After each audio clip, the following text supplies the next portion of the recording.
and this is our sports host. And if he's Hello? Johnny, Hey Joe, how are you? good. I was on the phone with Copenhagen, Denmark. Yes, well, I unfortunately I'm unable to watch it tonight because I'm actually trying to cover watching the Red Sox on TV and watching the Celtics over the internet. So I'm working at a little bit of a disadvantage right now. That's okay, Johnny. Copenhagen, it's like Hagen, Denmark, yeah, I know. It's 1:20 a.m. over there, and James was kind enough to call me and talk for 16 minutes, so I'm thrilled. Wow. I am thrilled. A great classic producer. I'm a fan of these guys, and to talk to them. You get these people from overseas to call you. You get people from around the country to call you that, I mean, what more do we need to know about you? Well, Connected. on Monday, I'm going to be talking to Kristen Connolly and Franz Kranz from Cabin in the Woods. Franz Kranz. Cabin in the Woods is a horror movie coming out in 2 weeks. Yeah. By the way, have you seen the promo for the new Snow White and the Huntsman? Yeah, I saw it at the movie theater 2 days ago when I was there for this. That's going to be interesting because first of all, how do you get one of the most beautiful actresses around in Charlize Theron to get all ugly and play a wicked stepmother? Everyone's got to make a living, Johnny. I know, but that's going way outside that's going way outside the box. Considering you got Julia Roberts who did a movie based around the Snow White thing where she plays the evil queen, and it's more of a comedy than a serious movie. The evil queen. I mean, I want to say Revere Beach, but don't respond to that. Thank you. Thank you very much. My new film, The Evil Queen of Revere Beach. But no comment. Posting the truth.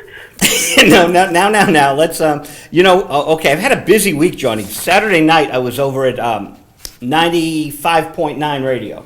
Yes. Well, you're always on the radio, so I had to get on 95.9. No, I'm not always on the radio, just on the sports stations. I'm ripping at Howie Carr. Maybe the sports people aired my thing. You know the Mitt Romney Etch-a-Sketch? Yes. Well, what did he get Seamus for Christmas?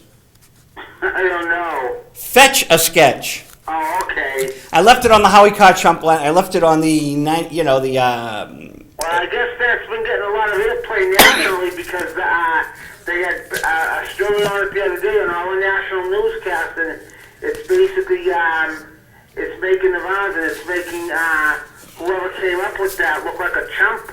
Well, Eric Fernstrom, his longtime campaign manager and right-hand man. But here's the thing, Johnny. This is not going to go away. No. They can call John Kerry a flip-flopper, but that's someone else calling him a flip-flopper. This is his own camp calling him Etch-a-Sketch, which means flip-flopper. So now they're branded with it by their own team. They cannot get away from it. It's going to be the gift that keeps on giving.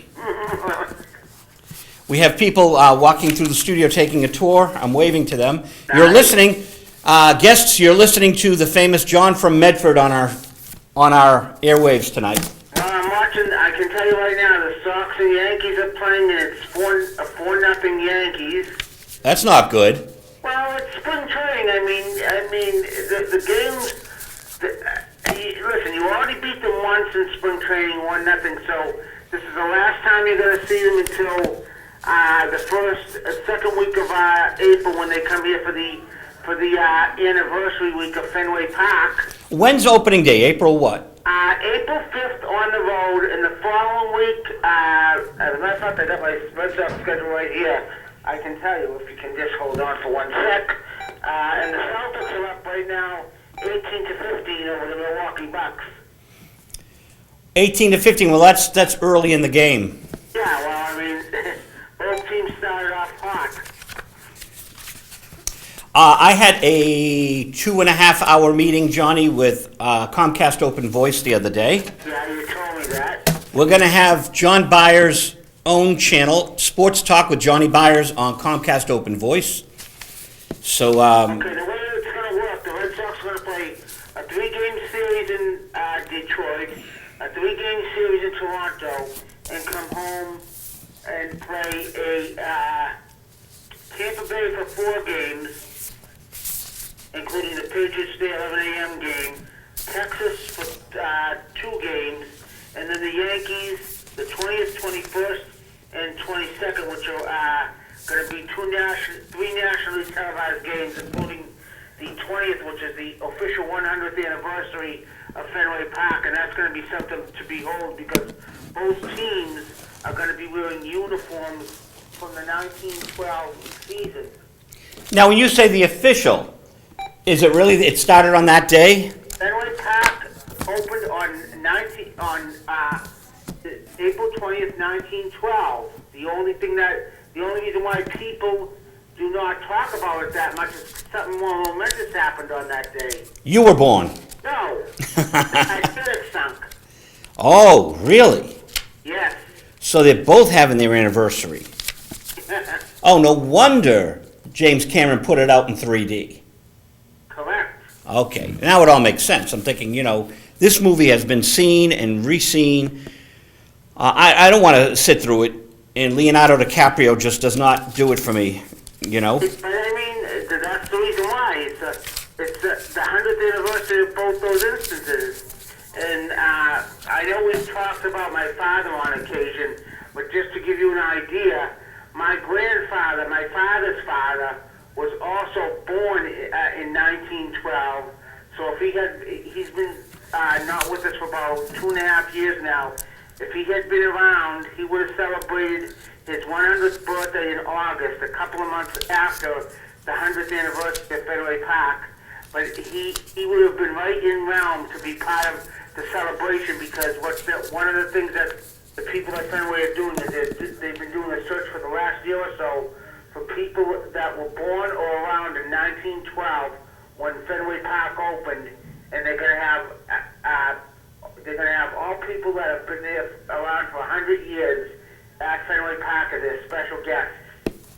That's pretty amazing, John.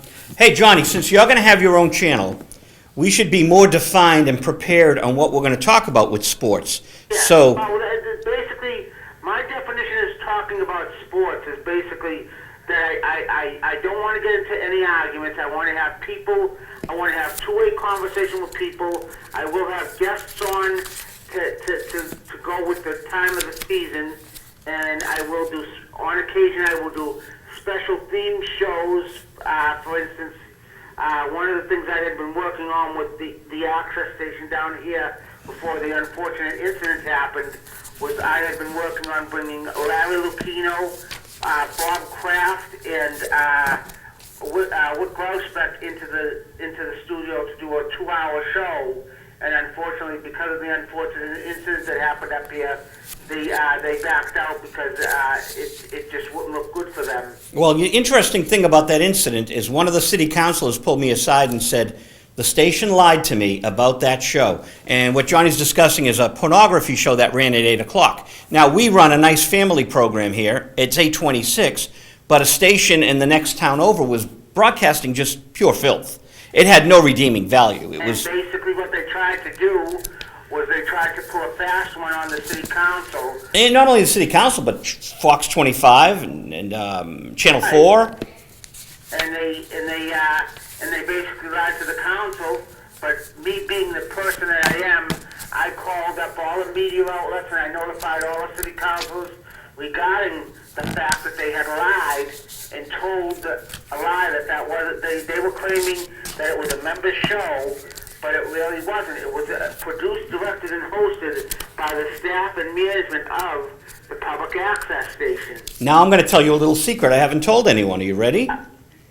Okay, after that broadcast, do you know what I did? What? Do you know what the public file is at all these TV stations? No. Public file is anything that the public, if you wrote a letter, say you were unhappy with 850, or say you love 850, Yeah. you can write from John Byers to the public file of Entercom, Guest Street, Brighton, Mass. 02135. Right.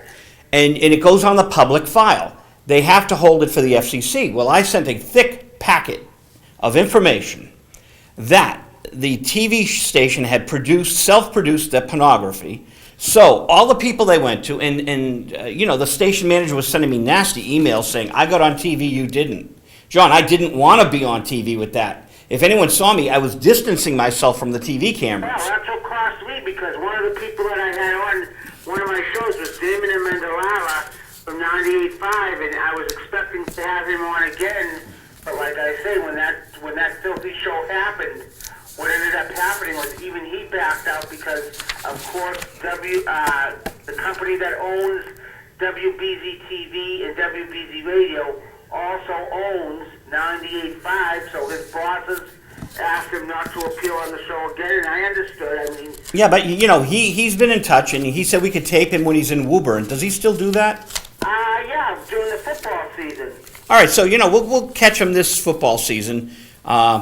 We got a lot going on, but Project Open Voice, you got to come up with a new name for the show that you want. We can even edit these segments that you do here with us for your own open voice until you get on the air again. Yes. So you've always got a venue with us, John, because we believe in what you're doing, and I believe in public access TV. Boy, I'm all booked up to. Well, I'm booked into May. I know how it's ridiculous. Remember, all I have to remember is one thing. When you did the thing with Gilbert Godfrey, I was in there watching it, and that was like one of the best shows I've seen, because you were able to go blow for blow, so to speak, with Gilbert and take everything that he threw at you and give it back to him. Well, the fellow from Comcast said, my man, Gilbert, when he saw the Gilbert DVD and the Jodie Foster. Oh, well, yeah. Okay, so now let's talk about Medford and Hormel Stadium. I was going to tape at that ice rink. Yeah, Le Conte rink. Yeah, Chris Donovan called me, and it was too short notice, and I had I had a cousin, my first cousin, I had to talk to him and his wife on the phone. Yeah. Because we had lost my aunt, and, family's first, so I was talking to my cousins. I couldn't run down to Le Conte rink. That was the long and short of it, Yeah. And we'll dedicate tonight's show to Auntie Alice again, because she was a sweetheart. My aunt knew all the judges, Johnny. With the city of Medford, we got a mayor who could be doing stuff good for the city. There's, this year, for the second year, for the third season in a row, the UFL is going to have their third season, and basically what that is the United Football League, and it's owned by the NFL, and they are looking for expansion. And you said it, Hormel Stadium or build one in Malden, right? Oh, no, not so much the one in Malden. I want to bring, I'd like to see us bring a team to Medford, and they make their home games at Hormel Stadium, and they get national TV coverage because the games are on Universal HD, USA, and a couple of other cable outlets. Why not at the Condon Shell on the Mystic River? Put it right on the river. Yeah. That's another place. I mean, Oh, yeah, and the only thing... Because there's a field over there.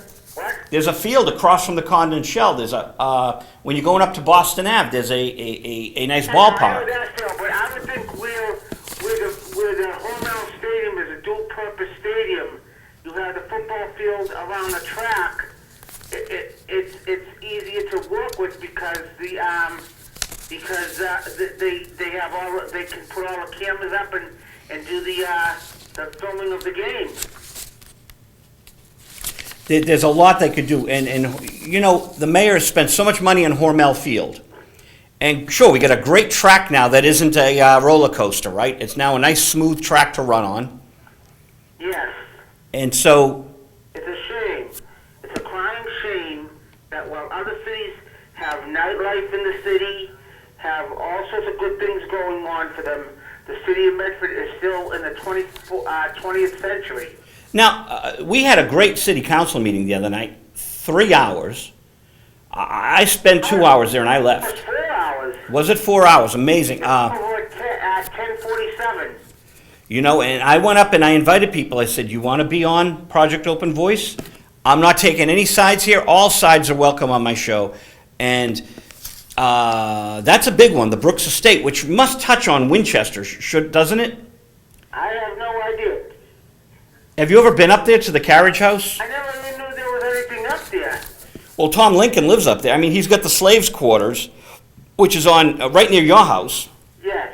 Oh, the Royal House. Yes, I've been up there many times. But then there's the Brooks Estate, which is, these are historic places in Medford. And the Brooks Estate, I would imagine, is up past the Lawrence Memorial and up that way on the... The Royal House was a part of the Underground Railroad at one time.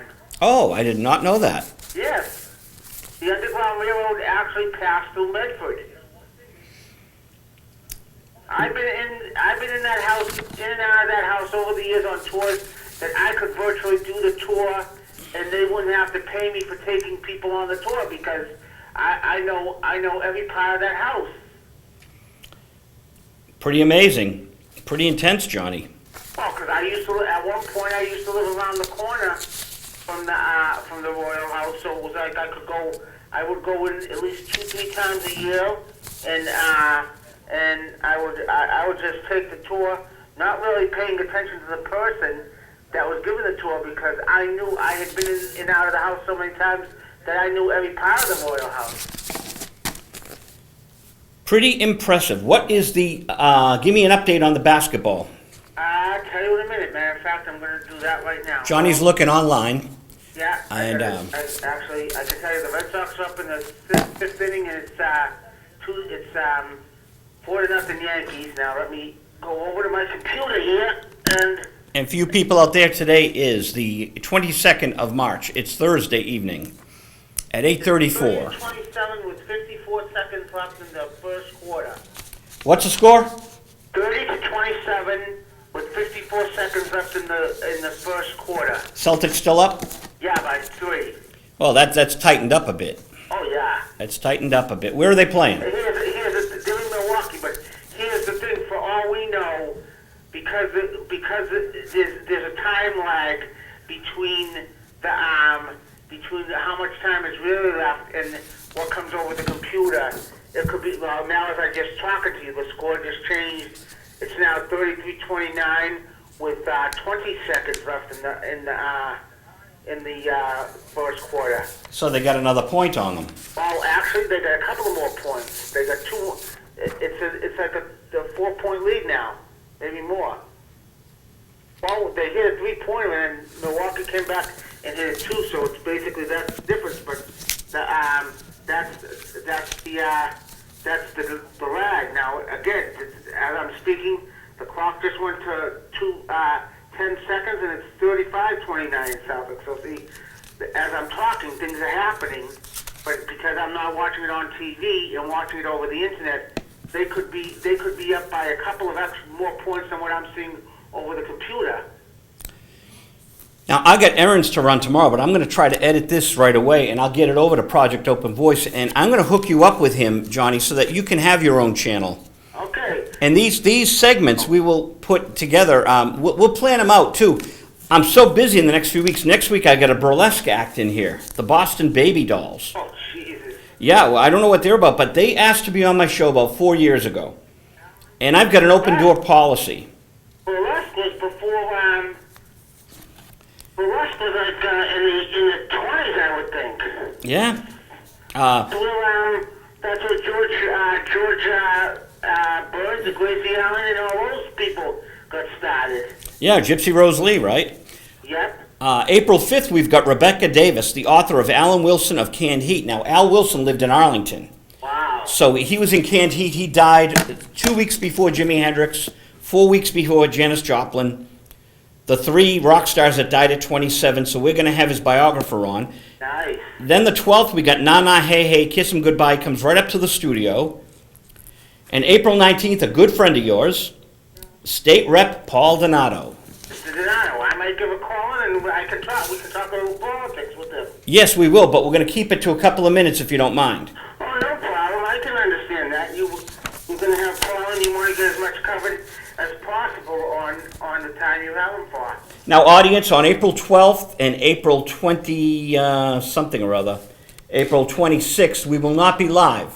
We'll be taping those earlier because there's a town hall meeting on April 26th, and on April 12th, in 2 weeks, there is some event happening Yeah. here at Winkham. But see, what we do is Visual Radio goes studio. So we'll go in the studio, tape it here, and you'll see it at night without the live Right. ambiance Yeah. of me being here in the flesh. Yes. It's right. Well, let's call it. It's sort of like what happened today for me. I watched the Red Sox game that was played yesterday on in Bradenton with the Pittsburgh Pirates, which was originally supposed to be a live game on the Major League Baseball network, but at the last minute, the Pirates cable station decided to pick the game up, so they had to do it on a tape-delayed basis, and so at 6 a.m. this morning, the game aired, but I'm not up that early, so I taped it, and I watched it at 1 o'clock today. So that's basically what you're doing. You're doing live, but not all that live. That's correct. Johnny, I will keep in touch with you on our progress here with the show. Okay? Because some of these shows are going to be jammed, but tonight we had an opportunity to talk to you, Yep. and we will be in touch. Okay, and I can tell you they've started the second half, and it's 35-29 going at the beginning of the second half. All right, Celtics. All right, Red Sox. Thanks, John Bye. from Medford. John from Medford, our regular guest, and we're going to talk to Frank Delastrito. And the show just flies by, doesn't it, people? I could do like a Visual Radio was originally meant to be an overnight broadcast, so we could go for like 6 hours, and that was the original intent.